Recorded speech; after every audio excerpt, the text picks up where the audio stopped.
You're watching the International Slam series. Now, back to the show. Without further ado, let's get on to the show. This is the International Slam Take 2. And our first guest up for performing tonight is a poet straight from Delaware. He's a awesome artist. I've known him very well. He's been to a bunch of the shows before. He's been supportive of what we've been doing this entire time, and I'm glad that he stuck around for this show. So please give a round of applause, virtual round of applause for Emory Marshall.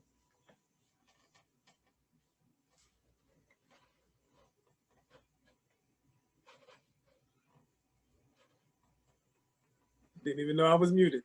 Good thing I didn't. Good thing I didn't start yet. That would be tragic. How is everybody doing? Y'all can let me know in the chat how y'all doing. As he said, my name is Emory Marshall Jr., born and raised in Delaware.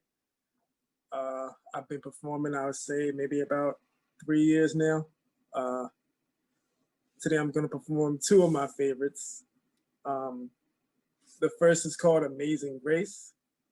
Oh, before I do that, also, my Instagram name, EmoryJ96. It's right there. It should be right there next to my name down below. So definitely would love to connect with y'all. And yeah, we'll get started. So the very first poem is called Amazing Grace. I wrote this, I think 2 years ago now. Time goes by fast. It's basically about the story behind the song. I'm pretty sure it's a song that we've all heard before.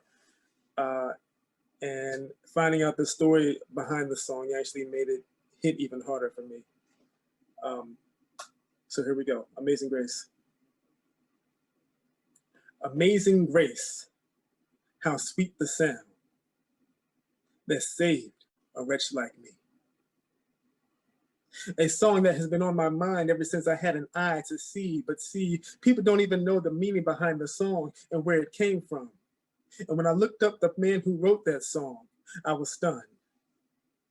The man who wrote that song was an owner of slaves who tormented and belittled people all the way to their grave, and I was enraged. How could I be so blind to support a racist? How many clueless Christians sing this man's song on a weekly basis? I was angry. I was angry. How could he possibly bring God glory?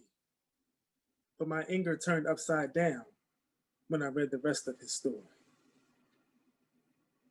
See, when this man was sad, at a lonely moment in his life, he then was adopted by a new father. His name was Christ. He read the Bible and received God's amazing grace and determined that God was for everyone, regardless of their race.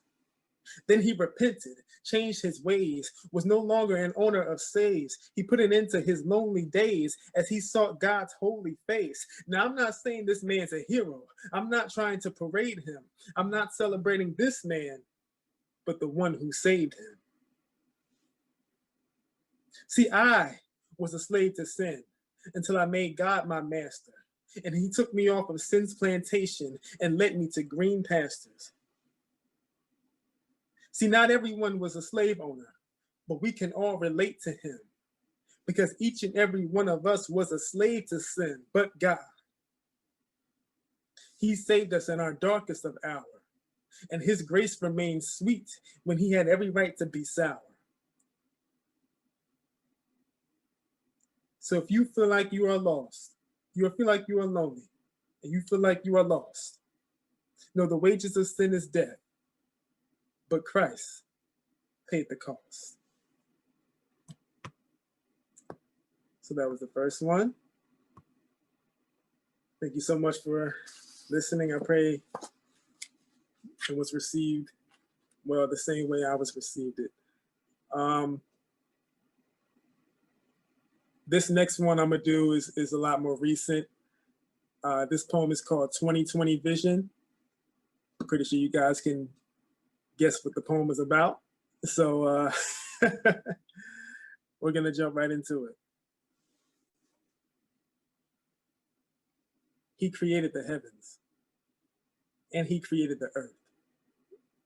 And he did not stop creating until he was pleased with his work. And I know it makes him happy when he created woman and man. And I know it brings him joy when we carry out his plan.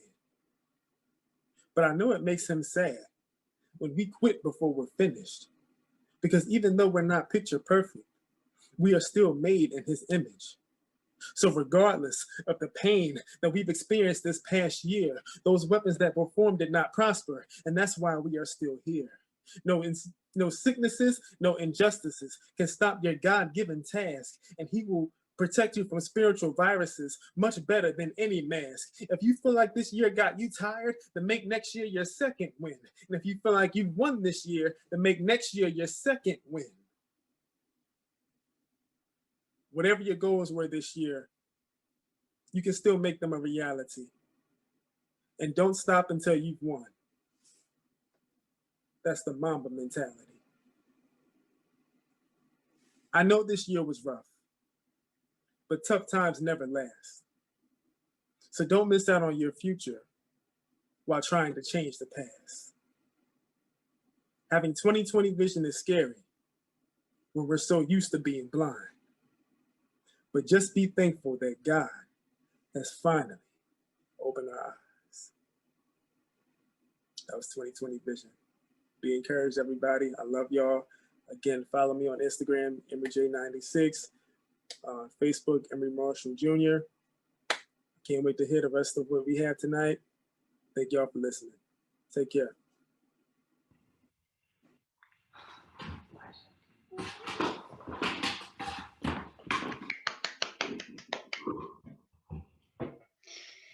Thank you, Emory, for opening the show. That was amazing, and it was we were really happy to have you back.